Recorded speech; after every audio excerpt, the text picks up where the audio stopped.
Hello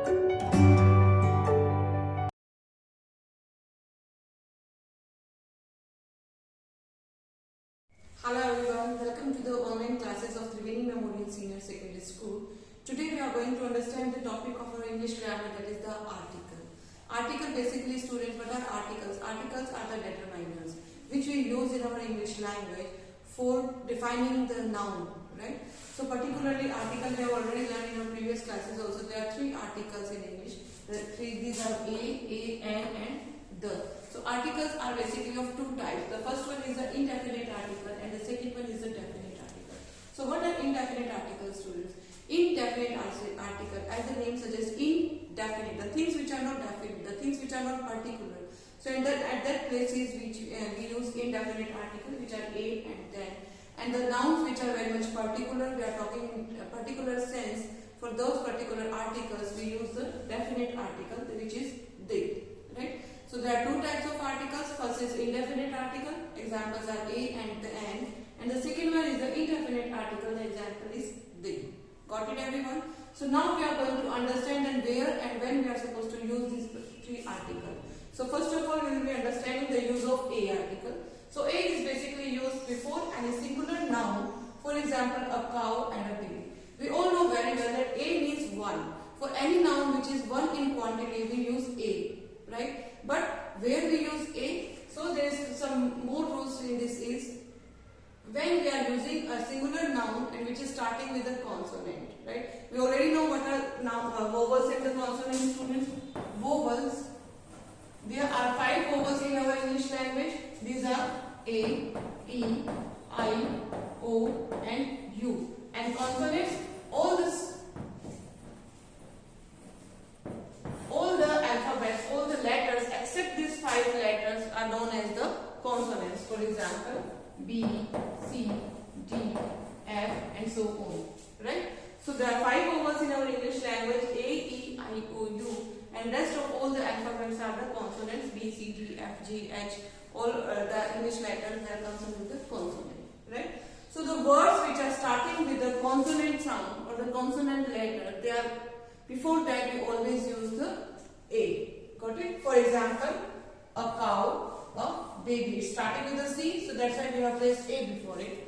Baby is starting with a B letter, hence we have put a before it. Got it? Next is the before a singular noun that begins with a vowel but has a consonant sound. There are some words, students, which are starting with a vowel sound but they are giving us a consonant. Means they are starting with a vowel sound. Vowel sounds is the first letter from which that word is starting is a vowel, but it gives us a sound of a consonant, not of the vowel. For example, one. See, students, one. It's starting with O, which is a vowel, but when we are pronouncing it, it gives a V sound. So V sound it is giving us. So V is a consonant. Hence, we will consider it as a consonant word, not as the vowel word. That's why we will put a before it. So, right? The one more example can be like university. University. It's starting with a U, which is a vowel, but as we are pronouncing it, it's giving us a Y sound. University. That's why we will put a before it, not the N. Got it, student? So this is the use of the a before the singular noun which are starting with a consonant and before the vowel sound which are giving, before the vowel words which are giving us the sound of a consonant letter. Got it? Now comes is the uses of and. And is being used before a singular noun that begins with a vowel sound. Right? Means the words which are starting with a vowel word, before that word we use this and. For example, an elephant. E. It is an elephant. It's giving us the sound of E, which is a vowel. Hence, we will be putting an before it, which is a vowel, right? So second use is before a singular noun that begins with a consonant which but has a vowel sound.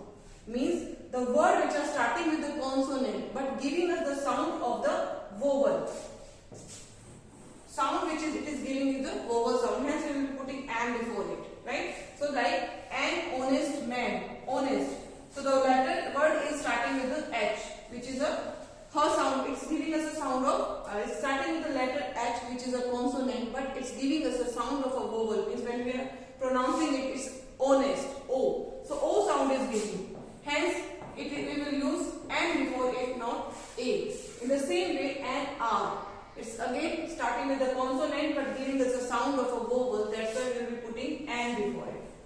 Right, student? So what we have learned in the uses of a and an is we are not going according to the spelling of that word. We are going according to the sound of that word. Whether the word is starting with a vowel or a consonant, we are not bothered about that, but we just go through the pronunciation of that. So from which sound it is starting, accordingly we use a and an before that. Got it, student? So this is all about the indefinite article. Now comes is the definite article, which is the. So where we use the. In short, if I tell you, wherever we are giving some, we are talking about a particular things or a particular persons, we always use the. Right? So the first one is before common noun used for a particular person or a thing. Means all the common nouns before to which we wanted to show in a particular sense, then we use the before it. For example, this is the man whom I met. So here we are talking about a person whom I met. So this man is a very much particular person. This man we are not talking in general sense. Man in general it is a common noun, but here we are talking in a particular way for a particular person because we are talking about the person to whom I met. Hence it is a particular person. That's why we have put the before it. Right? So the second one is before the adjectives in a superlative degree. So whenever we are using superlative degree, it's a rule, students, we have done during the degrees also, that whenever superlative degree is being used, we always use the before it. Like the tallest, the shortest, the sweetest. So whenever superlative degree is being used, we always use the before it. Got it? Next use is before the names of. So there are certain names before which we always use a definite article, which is the. What are those? Before the name of the rivers or the oceans, like the Ganga, right? Before the name of the mountains, mountain ranges, for example, the Alps, the Himalayas. Before the name of holy books, the Gita, the Ramayana. So these are basically the particular ones, because Gita is a one book. There are not number of Gita books. If we talk about Ganga, Ganga is one river. There are not a number of rivers named by the Ganga, right? So the things which are in a particular way, which are very much particular, which are singularly noun basically, for those before the name of those common nouns we use the, right? Next is the nations and the races. So before the name of the nations and the races we also use the before that, like the Indians, the Americans, the English. So all the names are represented, they are used, we use before them in the. Got it, everyone? So I hope you understood this topic very well. Thank you very much. Do like